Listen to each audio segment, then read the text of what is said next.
लोगों से उम्मीद इंसानों वाली रखो, फरिश्तों वाली नहीं। आप अपनी मंजिल पर कभी नहीं पहुंच पाएंगे अगर आप रास्ते में भौंकने वाले हर कुत्ते को पत्थर मारेंगे। जो अपना है वो कभी दूर जाएगा ही नहीं, जो दूर चला गया वो कभी अपना था ही नहीं।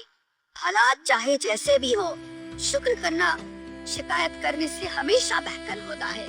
मुझे इसीलिए जीतना है क्योंकि सब चाहते हैं कि मैं हार जाऊं। उम्मीद आधी जिंदगी है और मायूसी आधी मौत है। दो हाथ से हम 50 लोगों को मार तो नहीं सकते, पर दो हाथ छोड़कर हम करोड़ों लोगों का दिल जीत सकते हैं। जिद पर आ जाऊं तो पलट कर भी ना देखूं, मेरे सब्र से अभी तुम वाकिफ ही कहा हो। मजबूत से मजबूत लोहा टूट जाता है, कई झूठे इकट्ठा हो तो सच्चा टूट जाता है। उनसे भी आगे जाना है जो हमें साथ लेकर नहीं गए। ना वो दिन रहे और ना ही अब वो शौक रहे। या खुदा हमें बेशक उम्र दराज न करना, थोड़ा कम जी लेंगे मगर किसी का मोहताज न करना। पहले मैं होशियार था इसीलिए दुनिया बदलने चला था, आज मैं समझदार हूँ इसीलिए खुद को बदल रहा। ये दुनिया है जनाब, खूबसूरत शक्ल के लिए साफ दिल वाले को छोड़ दिया जाता है। कोशिश करना मत छोड़ो क्योंकि दूसरा व्यक्ति तैयार बैठा है आपके छोड़े हुए अवसर का लाभ उठाने के लिए। जो आपके शब्दों का मूल्य नहीं समझता उसके सामने मौन रहना ही बेहतर है। जिंदगी पर बस इतना ही लिख पाया हूँ मैं। बहुत मजबूत रिश्ते थे लेकिन बहुत कमजोर लोगों से। जिंदगी में रोकने टोकने वाला कोई है तो उसका एहसान मानिए, क्योंकि जिन बागों में माली नहीं होते वो बाग जल्द ही उजड़ जाते हैं। कुछ लोग खाने के इतने शौकीन होते हैं कि वो दूसरों की खुशियाँ भी खा जाते हैं। उतार चढ़ाव के बाद भी अगर कोई इंसान आपका साथ नहीं छोड़ता तो उस इंसान की आप हमेशा कदर करना। कान ठोकर चलने वाला इंसान अपनी मंजिल पर जल्दी पहुंच जाता है क्योंकि कांटे कदमों की रफ्तार बढ़ा देते हैं। अहंकार में अंधे इंसान को ना तो अपनी गलतियां दिखाई देती है और ना ही दूसरे इंसानों की। कई बार हमारी जिंदगी में ऐसे भी दुख आ जाते हैं जो हमें तोड़ कर रख देते हैं, जो हमें कमजोर बना देते हैं। ना ही हमें कोई रास्ता दिखाई देता है और ना ही हमें किसी का साथ मिल पाता है। हमें अपनी जिंदगी से ही नफरत हो जाती है, अपने आप से ही परेशान हो जाते हैं कि मेरे ही साथ ऐसा क्यों होता है, आखिर मुझे ही इतनी परेशानियां और तकलीफें क्यों मिलती हैं। हम ऐसी समस्याओं में फंस जाते हैं, लगता है इसका तो कोई रास्ता ही नहीं निकलने वाला। कई बार जिंदगी में कोई ऐसा दुख आ जाता है जो हमारी हर खुशी को छीन लेता है, हमारी जीने की ही इच्छा को खत्म कर देता है। आपको एक सच बात बताऊं, जब भी हमारी जिंदगी में कोई परेशानी आती है, कोई दुख आता है, तो हमारा सारा ध्यान उस एक परेशानी पे लग जाता है, उस एक दुख पे लग जाता है। और जो कुछ भी हमारी जिंदगी में अच्छा है, जो हमें मिला है, वो हमें दिखाई ही नहीं देता है। आपने कभी गौर किया, आपको जो 10 लोग प्यार करते हैं वो उतना ज्यादा दिमाग में नहीं आते जितना एक इंसान जो आपको परेशान करता है, दुखी करता है, वो ध्यान में आता है। 10 लोगों ने आपके बारे में अच्छी बातें कही, वो आप जल्दी भूल जाते हैं, लेकिन किसी एक ने आपके लिए बहुत गलत शब्द बोल दिए, वो आप कभी भूल नहीं पाते। हमारा स्वभाव ऐसा ही है कि जिंदगी में जो कुछ भी अच्छा है उसकी तरफ ध्यान बहुत कम जाता है और जो कुछ भी थोड़ा सा गलत है, बुरा है, उस पे हमारा ध्यान बहुत ज्यादा जाता है। आज हम बात करेंगे ऐसी 3 कहानियों की जो आपके बुरे वक्त में, जो आपके मुश्किल वक्त में, हर तकलीफ के समय में आपको हिम्मत देंगी, आपको ताकत देंगी और आपको जिंदगी में आगे बढ़ने की एक प्रेरणा देंगी। सबसे पहली कहानी, एक राजा का फलों का बहुत बड़ा बगीचा था। उसमें तरह तरह के फल थे और उस बगीचे की देखरेख एक किसान अपने परिवार के साथ करता था। वो किसान हर दिन बगीचे के ताजे फल लेकर राजा के राजमहल में जाता था। एक दिन किसान ने पेड़ों पर देखा, नारियल, अमरूद, बेल और अंगूर पककर तैयार हो गए हैं। किसान सोचने लगा, आज कौन सा फल महाराज के लिए लेकर जाऊं। फिर उसे लगा कि अंगूर अच्छी तरह पककर तैयार हो गए, क्यों ना आज मैं महाराज के लिए अंगूर ही लेकर जाऊं। इसीलिए उसने अंगूरों से एक टोकरी भर ली और राजा को देने के लिए निकल पड़ा। किसान राजमहल में पहुंचा, राजा किसी दूसरे ख्याल में खोया हुआ था। और बहुत नाराज भी लग रहा था। किसान रोज की तरह वो मीठे रसीले अंगूरों की टोकरी राजा के सामने लेकर आया और खुद थोड़ी दूर पर बैठ गया। अब राजा उसी ख्यालों में टोकरी में से अंगूर उठाता, एक खुद खाता और एक खींचकर किसान के माथे पे निशाना बनाकर फेंकता।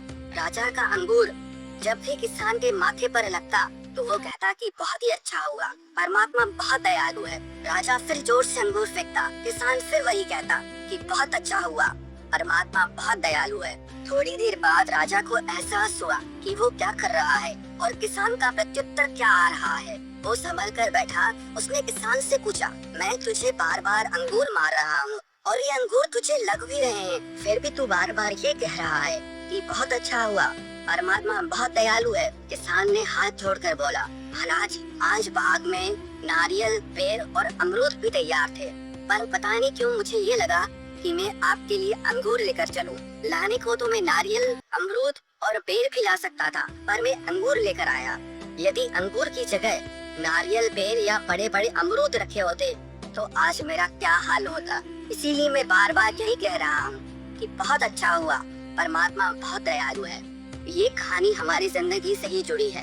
कई बार हमारी जिंदगी में छोटी छोटी मुसीबतें आकर हमें बहुत बड़ी मुसीबतों से बचा लेती है, लेकिन हम उस बात को समझ नहीं पाते हैं। हम सोचते हैं कि मेरे साथ ही ऐसा क्यों हुआ, मेरा क्या कसूर है। लेकिन अगर हम अपने हर दुख को, हर तकलीफ को गहराई से देखेंगे तो हमें ये लगेगा कि हम कई बार कितनी बड़ी मुसीबतों से बच जाते हैं। कई बार जो चीज हमें दुख लगती है, तकलीफ लगती है, भविष्य में जाकर पता चलता है कि अगर वो चीज हमारे साथ ना होती तो आज हमारी जिंदगी इतनी अच्छी नहीं होती। दुख भले ही हमें अच्छे ना लगते हों, लेकिन कई बार ये दुख हमारे लिए बहुत अच्छा कर जाते हैं। ये जरूरी नहीं कि हर अच्छी चीज हमारे लिए सही हो, और ये भी जरूरी नहीं कि जो चीज हमें दुख दे रही है, तकलीफ दे रही है, वो हमारे लिए गलत हो। तो जब भी आपकी जिंदगी में कोई परेशानी या तकलीफ आए तो आप एक बार ये जरूर सोचना कि ये दुख और परेशानी आपको किसी बड़ी मुसीबत से बचाने के लिए आए हैं। और दूसरी कहानी, एक बार एक आदमी रास्ते से कहीं जा रहा था। रास्ते में उसने एक बहुत बड़ा हाथी देखा जो बहुत ही विशालकाय था, लेकिन इतना ताकतवर होने के बाद भी वो एक कमजोर सी रस्सी से बंधा हुआ था। वो आदमी ये देखकर अचानक से वहां रुक गया। उसे देखकर वो बहुत ही आश्चर्य करने लगा कि कैसे इतना बड़ा हाथी एक कमजोर रस्सी से बंधा हुआ है, जबकि हाथी में इतनी शक्ति होती है कि वो बड़े से बड़े पेड़ों और चट्टानों को भी हिला सकता है। वो चाहे तो जंजीरों को भी तोड़ सकता है और आजाद हो सकता है, लेकिन वो इन रस्सियों से बंधा हुआ है, जबकि वहाँ कोई जंजीर, कोई पिंजरा था ही नहीं।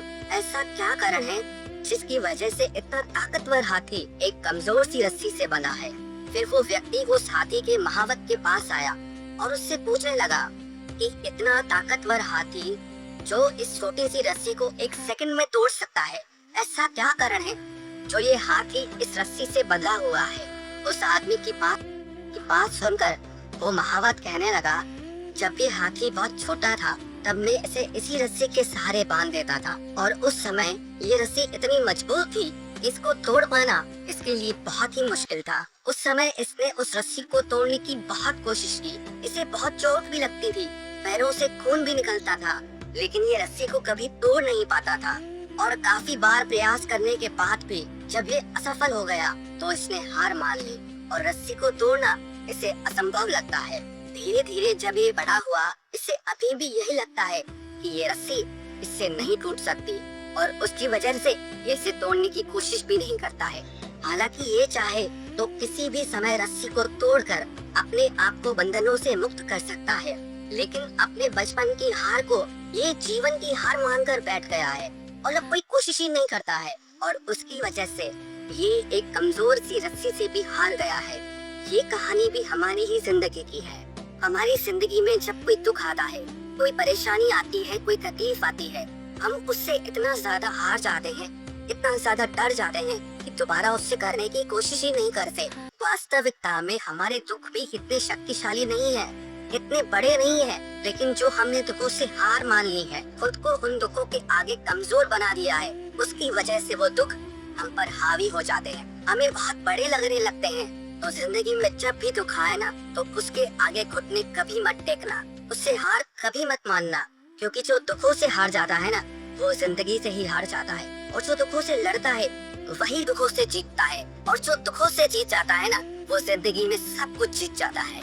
और तीसरी कहानी, एक बार एक प्रसिद्ध वक्ता किसी शहर में आया हुआ था और सैकड़ों लोग उस वक्ता को सुनने आए थे। उस वक्ता ने अपने सारे दर्शकों के सामने एक $100 का नोट निकाला। उसने उस डॉलर के नोट को हाथ में दिखाते हुए सभी दर्शकों से पूछा, कौन कौन इस नोट को पाना चाहता है। लगभग सभी ने हाँ में जवाब दिया। मैं आप में से एक को ही ये नोट दूंगा। ऐसा कहकर उसने उस नोट को मोड़ दिया और अब उसे दोबारा पूछा, क्या अभी कोई इस नोट को पाना चाहता है। तो लगभग सभी ने हाथ खड़े कर दिए। उसने फिर उस नोट को लेकर अपने जूतों से अच्छे से रगड़ दिया और उस नोट को मरोड़ भी दिया।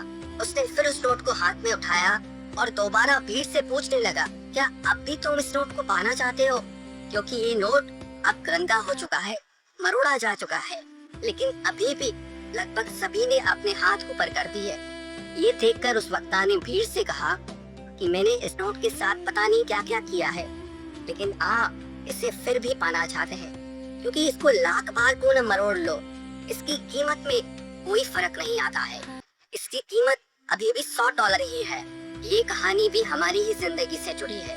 हमारी जिंदगी में भी ना ऐसे बहुत सारे मरोड़ आते हैं, बहुत सारी तकलीफें, बहुत सारी उलझनें आती हैं, जो हमारी जिंदगी में ऐसी धूल मिट्टी और गंदगी पैदा कर देती हैं, और उसकी वजह से हम अपनी कीमत ही गिरा देते हैं। हमें लगता है हमारे अंदर तो कुछ है ही नहीं, कोई ताकत ही नहीं है, कोई हिम्मत ही नहीं है, हम हिम्मत ही हार जाते हैं। लेकिन इससे कोई फर्क नहीं पड़ता कि आपकी जिंदगी में कितनी परेशानियां हैं, कितने दुख हैं, आपकी कीमत वही रहती है। चाहे लाख परेशानियां क्यों ना आ जाए, पर वो परेशानियां आपकी कीमत को कभी कम नहीं कर सकती। जिस दिन आप अपनी कीमत करना जान जाओगे, अपनी कीमत को पहचान जाओगे, उस दिन जिंदगी की कोई भी परेशानी, कोई भी तकलीफ आपके आगे टिक ही नहीं पाएगी।